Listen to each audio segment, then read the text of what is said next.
Recent diplomatic interaction के दौरान बांग्लादेश की जमात-ए-इस्लामी पार्टी ने चाइनीज कम्युनिस्ट पार्टी के ऑफिशियल्स के सामने एक प्रपोजल रखा।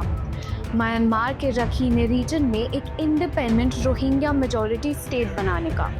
ये प्रपोजल ना सिर्फ ह्यूमैनिटेरियन ग्राउंड्स पे डिबेट का विषय है, बल्कि इसके सिग्निफिकेंट जियोपॉलिटिकल इम्प्लिकेशंस भी हैं, खासकर भारत के लिए। इस कॉन्टेक्स्ट में ये समझना ज़रूरी है, रोहिंग्या क्राइसिस का असल बैकग्राउंड क्या है, जमात-ए-इस्लामी ने ऐसा सजेशन क्यों दिया, चाइना का इसमें क्या स्ट्रेटेजिक इंटरेस्ट हो सकता है, और सबसे इम्पोर्टेंट, ये डेवलपमेंट भारत की स्ट्रेटेजिक इंफ्रास्ट्रक्चर और रीजनल पोजीशनिंग को कैसे इम्पैक्ट कर सकती है।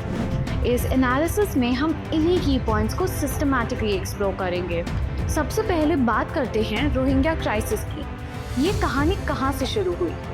रोहिंग्या मुस्लिम्स म्यांमार के रखीने स्टेट में रहने वाली एक एथनिक माइनॉरिटी है, लेकिन 1982 के म्यांमार सिटीजनशिप लॉ के बाद उन्हें अपने ही देश में स्टेटलेस बना दिया गया।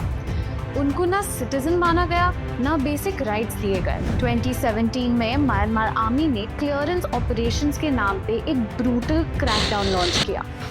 रिपोर्ट्स के मुताबिक thousands were killed, villages were burn और लाखों को देश छोड़कर भागना पड़ा। आज के टाइम में 12 लाख से ज़्यादा रोहिंग्या रिफ्यूजीज बांग्लादेश के कॉक्सेस बाजार कैंप्स में रह रही हैं इन एक्सट्रीमली इनह्यूमेन कंडीशंस।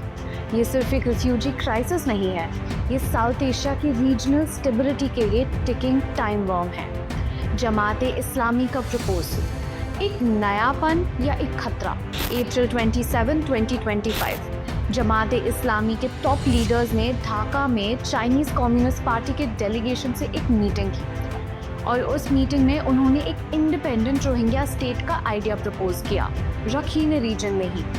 उन्होंने कहा, रोहिंग्या लोगों को सिर्फ खाना और आसरा देना सल्यूशन नहीं है, उनको उनकी ज़मीन पे वापस सेटल करना होगा। जमात लीडर साइद अब्दुल्ला मोहम्मद ताहिर ने ओपनली बोला, चाइना इस प्रपोजल में सबसे बड़ा रोल प्ले कर सकता है, क्योंकि उनके म्यांमार के साथ अच्छे संबंध हैं। ऐसे में सवाल ये है, क्या जमात जेन्युइनली ह्यूमैनिटेरियन इंटेंट से बात कर रही थी, या ये प्रपोजल एक लार्जर जियोपॉलिटिकल चेस बोर्ड का हिस्सा है?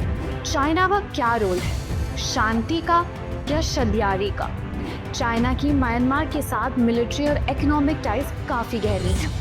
वन बेल्ट वन रोड के under China Myanmar economic corridor CMEC already functional है।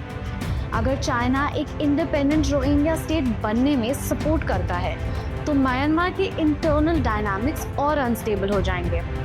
चाइना एक और प्रॉक्सी रीजन क्रिएट कर लेगा, जहां उसका इनडायरेक्ट कंट्रोल होगा। और सबसे बड़ा इफेक्ट इंडिया के नॉर्थ ईस्ट कनेक्टिविटी प्रोजेक्ट्स पे होगा।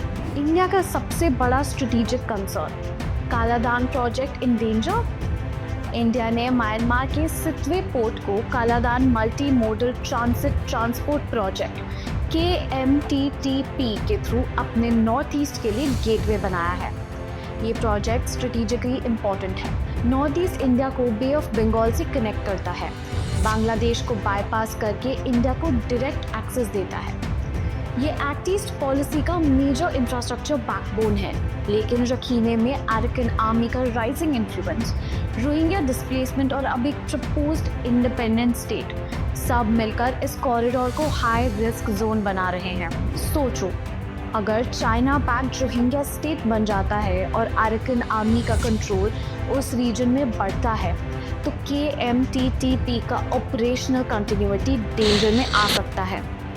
एक एनालिस्ट ने सही कहा, this could be a new geopolitical front directly impacting India's national security interests. Bangladesh खुद इस रिफ्यूजी क्राइसिस से परेशान है। Foreign affairs advisor Mohammad Tahid Hussain ने मीडिया से कहा, ये एक बर्डन बन गया है। लेकिन जमात-ए-इस्लामी का ये प्रपोजल बांग्लादेश की फॉरेन पॉलिसी से कितना अलाइंड है, इस पे सवाल उठते हैं। देखने वाली बात ये भी है कि Jamaat traditionally Pakistan backed Islamist party है, और अगर पाकिस्तान, चाइना और जमात एक अलाइनमेंट में आते हैं, तो इंडिया के लिए ये ट्रिपल प्रेशर बन सकता है। क्या रोहिंग्या स्टेट रियलिटी बन सकती है? Experts agree it's highly improbable. लेकिन ऐसा क्यों है?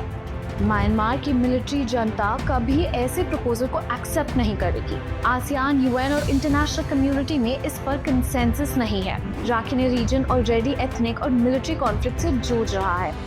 China officially non interference policy follow करता है, at least on the surface level. यानी ये प्रपोजल उतना ही सिंबॉलिक है जितना डेंजरस। आज हमने देखा कि एक seemingly humanitarian idea Rohingya state बनाने का एक्चुअली रीजन के जियोपॉलिटिक्स में एक नया फॉल्ट लाइन खोल सकता है। जमात का प्रपोजल, चाइना का पॉसिबल इन्वॉल्वमेंट, बांग्लादेश की फ्रस्ट्रेशन और इंडिया के स्ट्रेटेजिक स्टेक्स, सब कुछ एक इंटरकनेक्टेड मेज बन चुका है। रोहिंग्या लोगों के लिए एक परमानेंट सोल्यूशन जरूरी है, लेकिन क्या वो सोल्यूशन एक इंडिपेंडेंट स्टेट है या फिर रीजनल कोऑपरेशन और डिप्लोमेटिक पुश?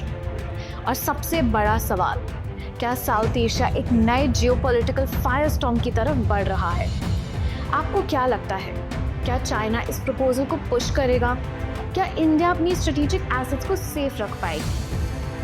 आपकी राय कमेंट्स में जरूर बताएं। For more such geopolitical updates follow Bharat लोक।